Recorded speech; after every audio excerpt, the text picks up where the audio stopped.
Wala pa rin. Hinahanap ko na kung saan si Genji. Pero talagang hindi ko pa rin siya makita. Ganun ba? Bakit parang baliwala sa'yo? Hindi na nga natin mahanap sa lugar na to ang Thunder Emperor nating si Genji. Hindi na kaya babalik sa atin si Genji? At sa Mogun City?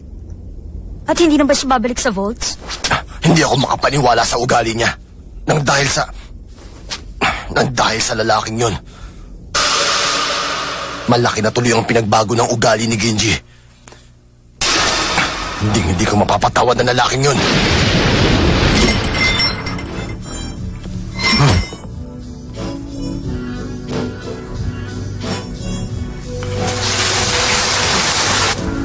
Eto, inumin mo. Giniginaw ka eh. Hindi naman. Anong hindi? Eh, kitang-kita sa mga mata mo na seryoso ka at nagyayalon laman ng katawan at utak mo.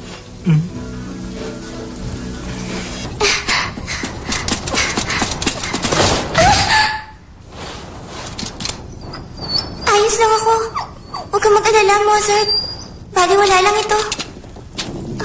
Ay, bakit ka nadapa? Kung hindi ako nagkakamali, ikaw yung sikat na bulag na nagbiubyulin na si Otowa Madoka. Balita namin, mamahalin yung violin mo Alam mo, delikadong nilalabas mo yan. Amin na lang yan at iingatan namin. Pero syempre, hindi na namin ibabalik yan. Wala na suryan. Ano ba? Ikaano ako? Mozart! Bisit ka! Ngayon, gagawin kitang punching bag!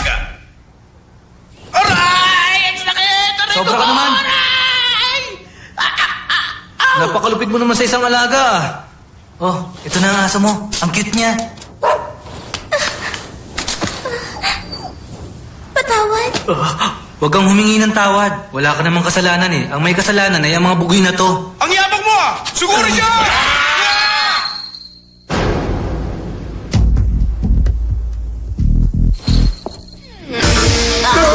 Si Kasuki! Ang bango niya. Sino kaya siya? Ang tatapang niyo naman. Hindi niyo ba nakikilala kung sino ang lalaking ito? At bakit? Sino ba yan? Si Amano Genji. Para malaman niyo, siya ang dating pinuno ng grupo natin. Bakit sinabi mo? Ang lalaking yan ang Thunder Emperor ng Shinjuku at siya rin ang dating pinuno ng Vault, ang pinakamalakas at pinakamagulo. Ang sinasabihan ng itim na kapangyarihan? Hindi! Hoy, kayo nasaktan ka ba? Hindi. Sino ka? Ako nga pala si Amano Genji ng Get Backers. Ikaw naman si Madoka, tama ba? Late ka na kasi kaya sinundo na kita. Naku, salamat. Siya nga pala Kasuki. Maraming salamat sa tulong mo. Pakiusap, Genji.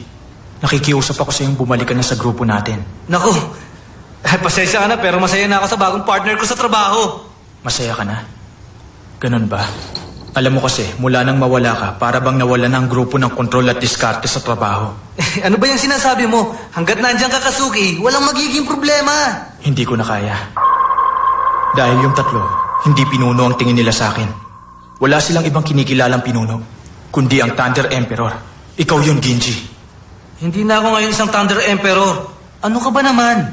Pero Genji, para sabihin ko sa'yo, ako na ngayon si Amano Genji ng Get Backers. Talaga? Ganun ba? Pasensya ka na. Tara, Madoka, umalis na tayo.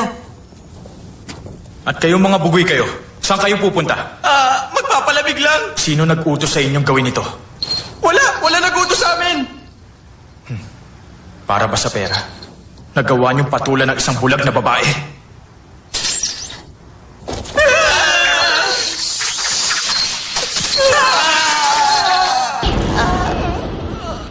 Aray ko, hindi ako makagalaw. Diyan na muna kayo at pagsisihan niyong ginawa niyo. Miss Madoka, Mr. Sugahara, ba't nandito ka? ano ba namang tanong yan?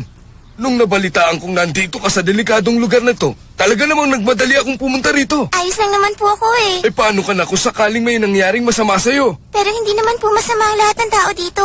Tama ka dyan. Katulad na lang namin Get Backers. Hindi kami masama at tinutulungan pa namin ang mga taong nasa delikadong sitwasyon. Sino ka? Pasensya ka na. Ako nga pala si Mido ba ng Get Backers.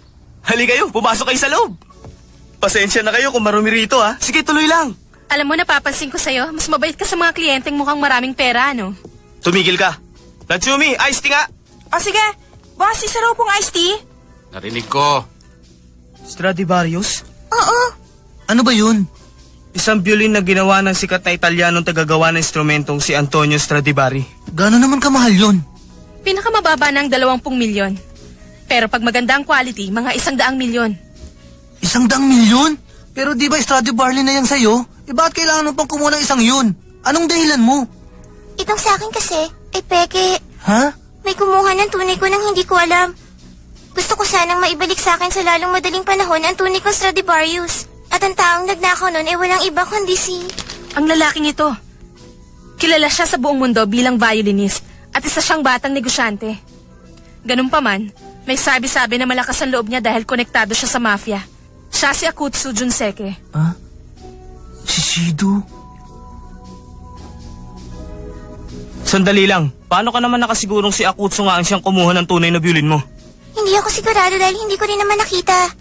Pero nang narinig kong pinatutugtog niya yun, doon ko na siguradong violin ko yun. Noong nakaraang araw kasi nagkaroon kami ng joint concert.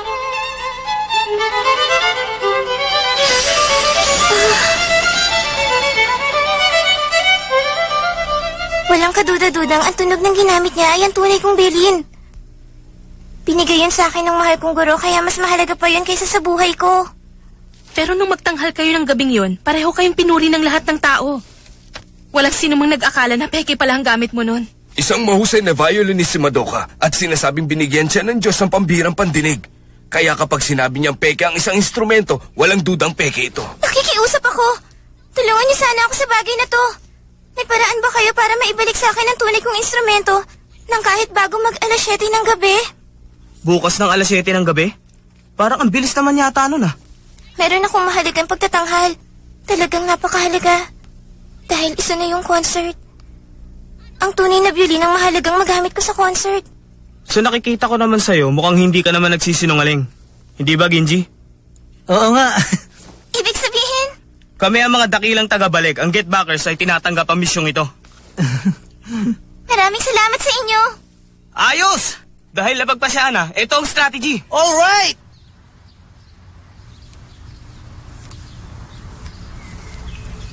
Si Akutsu Junseke? Kailangan malaman ni Shido ang tungkol dito. Mamayang gabi, sa bahay ni Akutsu, may bisita siyang mula sa Italia. At para sa lubungin ng mga panauhin, nagpatawag siya ng mga magtatanghal. Mabuti pa sigurong palitan na natin ng mga magtatanghal sa bahay nila para mabilis tayo makapasok. Maayos na ang plano natin. Hindi na siguro natin kailangan pa si Natsumi. Okay lang ako, boss. Sa totoo lang, mas magiging masaya nga ako kung makakatulong ako sa grupo eh. Makinig ka, Natsumi. Delikado mga kalaban natin ngayon dahil mga konektado sila sa mafia. Ayos lang nakasama siya.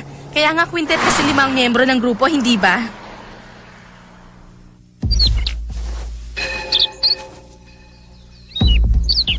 Pupunta si Genji. Sige, magaling. Ang totoo, wala akong gagawing masama sa kanya. Galit ako sa partner niya, na si Midoban. Sige, sabihin mo kay Kasuke na huwag siyang makikialam pa rito. Malas nila. At nalalaman ko ang mga plano nila. Alam ko, dahil mga estupido ang mga tao. Wala silang panahon na pakinggan at intindihin ang mga sinasabi niyong mga hayop.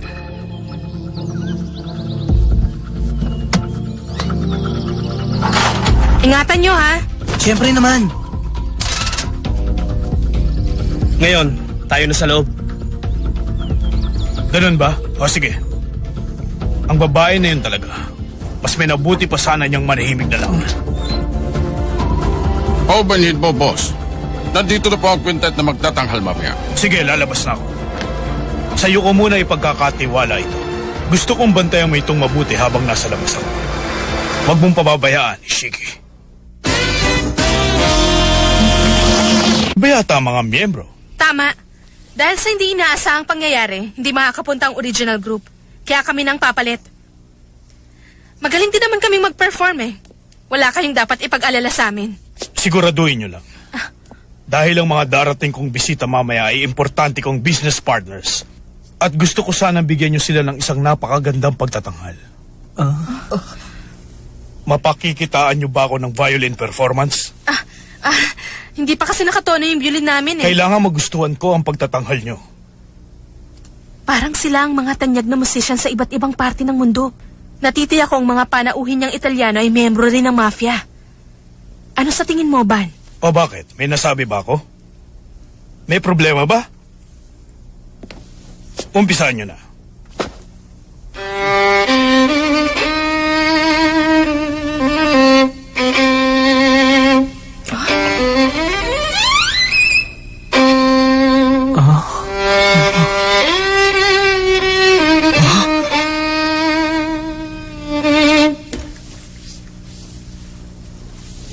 Magaling. Mahusay ang ginawa mo. Sa ngayon, magpahinga muna kayo para sa pagtatanghal nyo mamaya. Kurobe? Po. Samahan mo na sila sa kanilang kwarto. Maiwan ko muna kayo. Ay, nakakakaba. Buti na lang naligtas tayo ng evil eye mo, Ban. Hoy, Engot. Bakit ko naman gagamitin ang evil eye ko sa mga yun, no? Ha? Ang ibig mo sabihin, Ban, tumutugtog ka talaga kanina? Kalokohan! Ang galing mo naman! Di namin alam na marunong ka pala. Hindi ito ang oras para pag-usapan yun. Kalimutan nyo na muna yun. Ilabas nyo muna sila. Pasensya na kayo, ha? Masyado bang maalog? Ayos lang. Kung ganon, kailangan ko lang palang protektahan ng violin sa mga taong yun. Ganun ba? Tama. Kailangan hindi nila maisakatuparan ng plano nila. Huwag kang mag-alala. Laging maayos ang trabaho ko. Ikaw na ang bahala. Siya nga pala. Dahil espesyal ang okasyong ito, gusto kong maghanda tayo ng magandang palabas. Isang palabas? Oo. Sa halip na quintet, gawin natin ito isang circus show.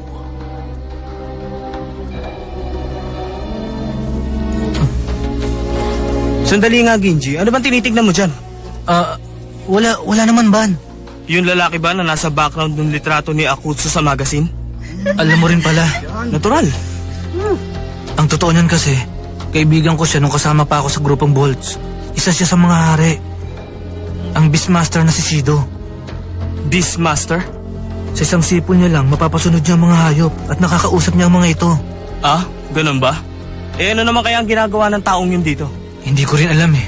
Basta ang alam ko lang, magmula nang umalis ako sa grupo namin, nagkalat na ang Bolts. Kaya nasisiguro kong galit siya sa akin ngayon. Magkaibigan ba kamo kayo? Mm-hmm. Di kung ganun, hindi siya masamang tao. Maaari tayong magpatulong sa kanya para makuha ang violin. Pero Ban...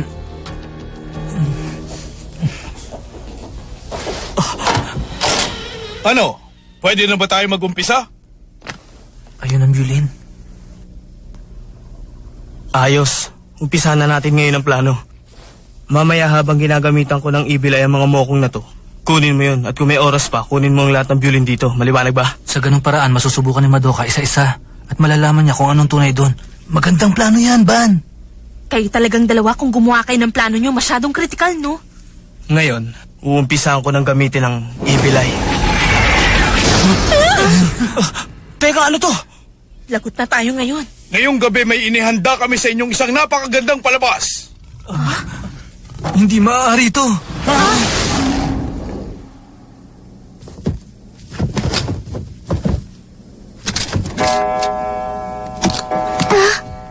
Masyadong masikip dito.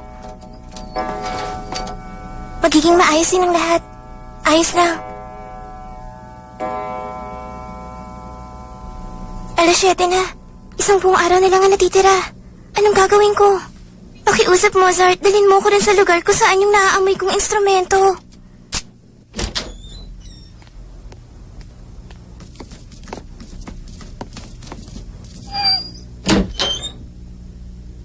May naaamoy akong maliliit na kahoy at pangtipa. Ang dami namang instrumento rito. Pero anong gagawin ko? Wala akong sapat na oras para kilatisin silang lahat. Alam ko na!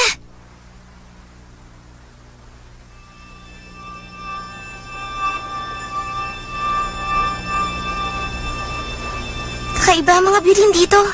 Luma silang lahat pero magagandang instrumento.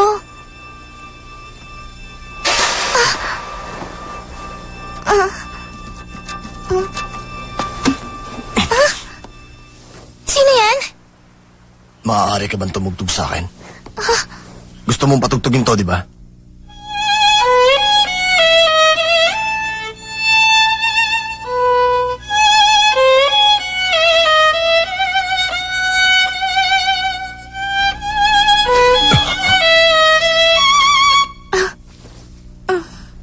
O yun.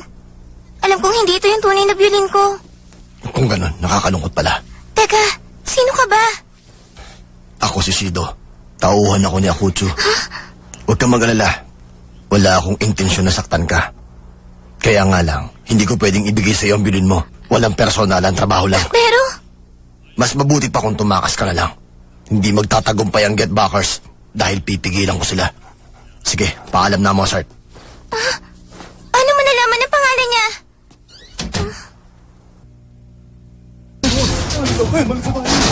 Ayun na! Ayos! Tayo na, bilisan nyo! Nakakakaba naman pero masaya. Ay, Natsumi. Sumama-sama pa kasi ako rito eh. Bilisan nyo! Halika na! Sumama na tayo! Talaga? Gumagamit siya kamo ng Evil Eye? Lagot siya dahil 3 beses niya lang pwedeng gamitin ang Evil Eye niya sa loob ng isang araw. 2 na lang. Wala si Madoka. Sa kaya siya nagpunta? Wrong timing eh. Paano na ngayon? Hiwa-hiwalay tayo para mas madali siyang mahanap. Seryosohin na natin ang trabahong ito. Hanapin natin si Madoka, pati na ang pinapahanap niya sa atin. Areglado. Siyempre, tayo yata ang undefeated Get Backers. Ito na ang pagkakataon mo.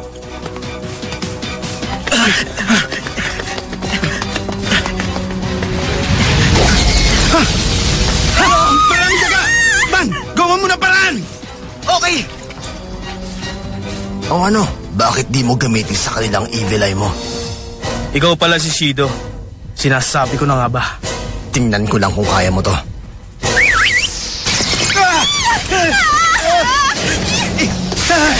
Tumingin kayo rito, mga daga! Ngayon, isa na lang.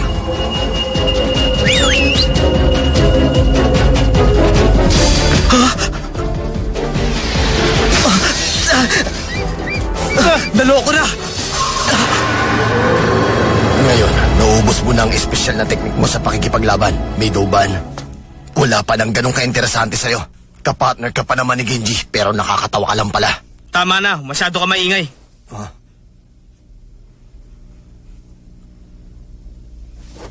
Kung gusto mo, dun tayo sa labas eh.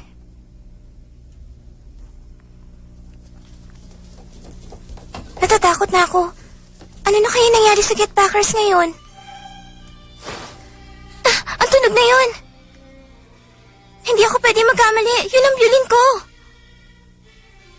Pinatutugtog ito ni Akutsu. Siguradong malapit lang siya rito. Nahanap din kita, Madoka. Genji! Mangmang ka talaga. Dito mo pa ako niyaya sa labas, ha? Hindi mo ba nararamdaman? Napakaraming nakatutok sa'yo dito sa gitna ng kadiliman. Ikaw ang mangmang para labanan ako. Dahil masyado mo akong ginagalit. Ipapakita kong ang kapangyarihan mo ay walang silbi sa akin. 探し続け